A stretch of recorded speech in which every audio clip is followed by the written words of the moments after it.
Spending, saving and budgeting. Today, we are going to learn more about managing our money. When you earn or receive money, what should you do with it? I should buy a cool-looking bicycle with what I just received. I can cycle around my neighborhood and it would be so fun. You should also save some money for an emergency. Yes, we should not only spend money but also make it a habit to save some. When you receive any amount of money, you should put some in a spending jar and the rest in a savings jar.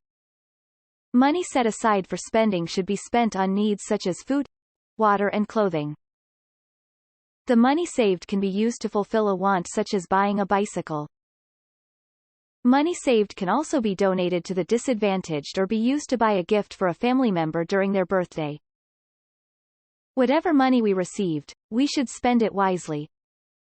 For example, when we go grocery shopping, we should come up with a budget, make a shopping list within that budget and compare prices before buying. It's okay to treat yourself to fun things like a candy or snack. But we should always buy the things that fulfill our needs first before settling our wants. I hope you have learnt more about how you should spend and save your money. When you get home today, remember to create 2 jars for your money, one for spending and one for saving up for that special something. If you would like worksheets or a lesson plan that ties in with this video, please check out my store in the link below.